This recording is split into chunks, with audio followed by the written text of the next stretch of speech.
Episode 2 the devil you वो। Episode की शुरुआत होती है जब वेंसडे होश में आती है। उसके सामने मोर्टिशिया खड़ी होती है, लेकिन इस बार उसकी आंखों में गुस्सा नहीं डिसअपॉइंटमेंट होती है। मोर्टिशिया कह देती है कि ब्लैक टीयर्स को छुपाना सबसे बड़ी गलती थी और ये एक क्लियर साइन है कि वेंसडे अपनी पावर्स का मिसयूज कर रही है। वेंसडे को गुस्सा इस बात का होता है कि थिंग ने मोर्टिशिया को गुडी की बुक के बारे में बता दिया था।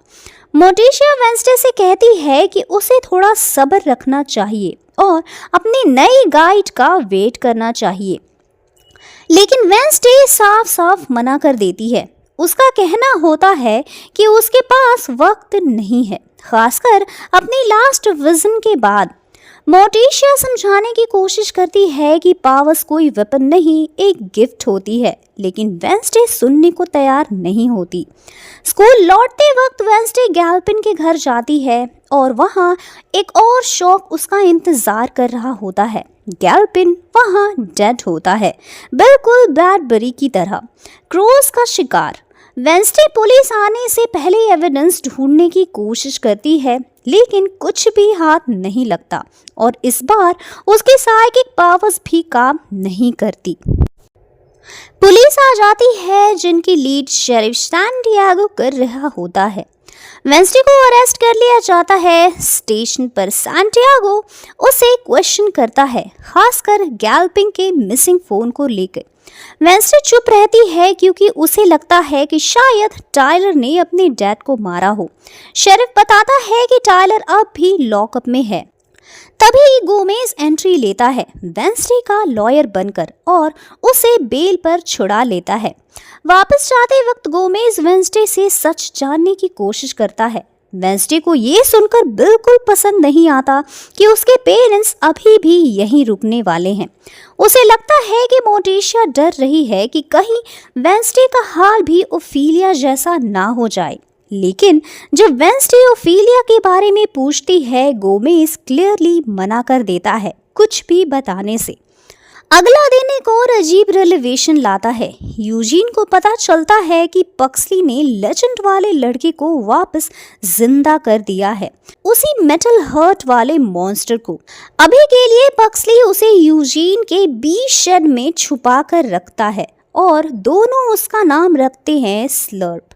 वेंसडे फिर से गुडी की बुक में आंसर ढूंढने लगती है। वो थिंग को वार्न करती है कि ना तो उसकी पावर्स के लॉस के बारे में और ना ही ईनिट की पॉसिबल डूम के बारे में किसी को भी बताए। जब वेंसडे डॉर्म वापस जाती है तो ईनिट को खून के पूल में गिरे हुए देखती है, गला कटा हुआ। एक पल के लिए सब कुछ रुक जाता है, लेकिन फिर पता चलता है कि ये सिर्फ प्रैंक है, क्योंकि आज प्रैंक डे होता है। एनिट को लगता है कि वेंसडे ने उसके पिलो पर आईबॉल रखी है, लेकिन वेंसडे साफ कहती है कि ये उसका काम नहीं है। ये क्लियरली स्टॉकर का एक और गिफ्ट होता है। तभी स्टॉकर एनिट के फोन पे मैसेज भेजता है। जब दोनों नंबर पर कॉल करती है तो गैल्पिन का वॉइस मेल प्ले होता है। एनिट शॉक में आ जाती है। वेंसडे ऑलरेडी एक और मर्डर मिस्ट्री के बीच फंस चुकी होती है। वेंसडे एनिट को कहती है कि फिलहाल रूम में रहना सेफ रहेगा जब तक वो सब फिगर आउट ना करे। वो आईबॉल से विजन लेने की कोशिश करती है, लेकिन कुछ भी नहीं होता और इसी वक्त एजैक्स एनिट को बुर्नो के साथ क्लोज देख लेता है। पक्सली और यूजीन उसकी मदद करते हैं बुर्नो से रिवेंज लेने में, जबकि बाकी स्टूडेंट्स प्रैंक डे एंजॉय कर रहे होते हैं। वेंसडे प्रिंसिपल डॉट और एक और टीचर से मिलती है और पूछती है कि क्या कोई ऐसे आउटकास्ट होते हैं जो बर्ड्स कंट्रोल कर सकते हैं। टीचर बताता है कि उन्हें एवियन कहा जाता है, लेकिन नेवरमोर में सालों से कोई एवियन नहीं आया। दूसरी तरफ बियांका मोर्टिशिया से मिलती है, गाला फंडरेजर के स्टूडेंट के तौर पर। दोनों अपनी अपनी मदर्स के साथ कॉम्प्लिकेटेड रिलेशनशिप पर बात करती हैं। बियांका सजेस्ट करती है कि मोर्टिशिया अपनी मॉम से डोनेशन के लिए बात करे, लेकिन मोर्टिशिया साफ मना कर देती है। इसी बीच स्लर्प अपने केस से भाग जाता है। वेंसडे एक और रिस्की मूव लेती है। इनिड का ड्राइवर्स एट कांस्टेंट फॉर्म चुरा लेती है ताकि उसे ड्राइव मिल सके। मोटिशिया डॉन में आती है और थिंग को डांटती है, सब कुछ छुपाने के लिए। थिंग फाइनली बोर्ड पड़ता है कि एडम्स फैमिली उसे सर्वेंट की तरह ट्रीट करते हैं। मोटिशिया रिग्रेट करती है, माफ़ी मांगती है और गुडी की बुक अपने साथ ले जाती है।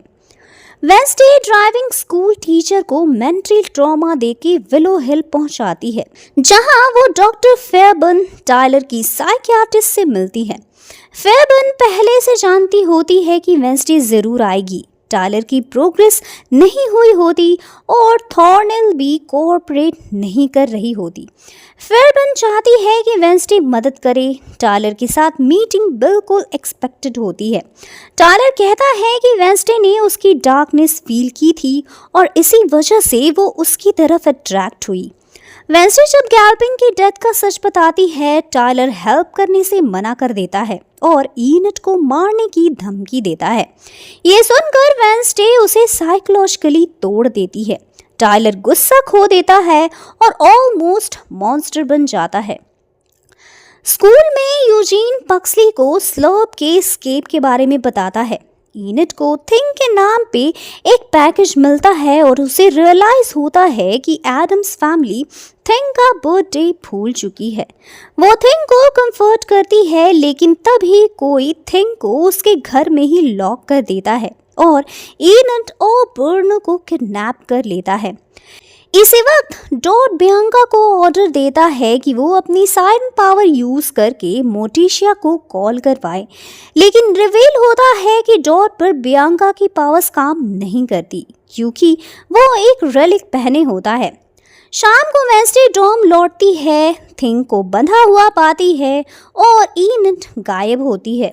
तभी स्टॉकर कॉल करता है और 30 मिनट्स का टाइम देता है, वरना इनिड और बर्नो जिंदा नहीं बचेंगे। रास्ते में वेंसडे कैप्री से मिलती है, जो उसे गाला के लिए ऑर्केस्ट्रा ज्वाइन करने को कहती है। वेंसडे मना कर देती है, लेकिन इसी बातचीत से उसे एक इम्पॉर्टेंट हिंट मिल जाता है। वेंसडे म्यूजिक रूम जाती है क्लू के नोट को प्ले करने और एक सीक्रेट डोर ओपन होता है। वेंसडे और थिंग अंदर जाते हैं और उन्हें लगता है कि कोई और भी पीछा कर रहा है, लेकिन दिखाई नहीं देता।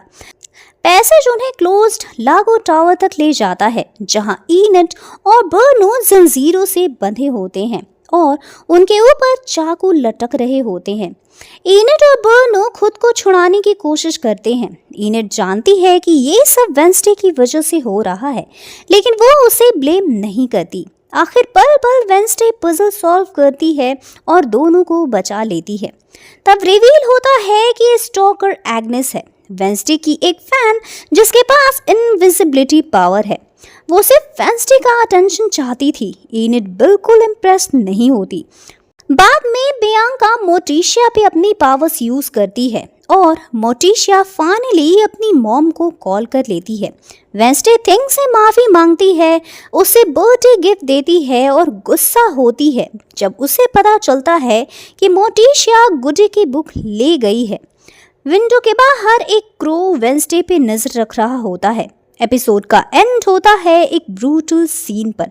स्लर्प ड्राइविंग स्कूल के टीचर पर अटैक करता है और उसे मार देता है। ये एपिसोड क्लियरली हिंट देता है कि वेंसडे और उसकी आंट ओफिलिया के बीच डिस्टर्बिंग सिमिलैरिटीज थी। मोटिशिया का डर जस्टिफाइड है, साथ ही वेंसडे और टायलर का कन्फ्रंटेशन जरूरी था ताकि वो फाइनली उस चैप्टर को क्लोज कर सके। तो दोस्तों, ये थी एपिसोड 2 की कहानी और अब बारी आती है इस एपिसोड की हिडन मिस्ट्रीज का। ब्लैक टीयर्स ने पावर्स को क्यों ब्लॉक किया? इस एपिसोड में पहली बार वेंसडे क्राइम सीन पर कुछ भी नहीं देख पाती। आईबॉल से विजन फेल होता है। पावर्स वीक नहीं हुई हैं, उन्हें फोर्सफुली सप्रेस किया जा रहा है, शायद फेयर या गिल्ट के थ्रू। मोटिशिया का अब्यूज वाला वार्निंग यही प्रूव होता है। टायलर का ब्रेक डाउन कंट्रोल अभी भी टूटा हुआ है। टायलर सिर्फ धमकी नहीं देता, वो ऑलमोस्ट ट्रांसफॉर्म करता है। जेल और थेरेपी के बावजूद टाइलर का मॉन्स्टर साइड अब भी जिंदा है। इसका मतलब कोई उसे फ्यूचर में वेपन बना सकता है। ओफिलिया का साइलेंस ट्रेजेडी रिपीट होने वाली है। गोमेज सच नहीं बताता। मोटिशिया पैनिक करती है। ओफिलिया का फेट पावर से जुड़ा हुआ डिजास्टर था और वेंसडे उसी पैथ पर चल रही थी। पेरेंट्स का डर कोइंसिडेंस नहीं था। हिस्ट्री रिपीट हो रही है। एक लाश गिर चुकी है, लेकिन उसका फोन अभी भी किसी और के हाथों में है। वेंसडे की पावर्स अब जवाब देना बंद कर रही है। टाइलर का मॉन्स्टर अब भी जिंदा है और नेवरमोर का सबसे शांत चेहरा सबसे ज्यादा राज छुपा रहा है। ओफेलिया के साथ जो हुआ वो हिस्ट्री नहीं थी, वो वार्निंग थी, क्योंकि ये कहानी किलर्स की नहीं है, ये कहानी पावर के कर्स की है। अगर आपको ये बिग डाउन पसंद आई हो तो लाइक ज़रूर करें, चैनल को सब्सक्राइब करें और बेल आइकन ज़रूर दबाएं। मिलते हैं वेंसडे सीजन 2 के नेक्स्ट एपिसोड में। Till then bye bye.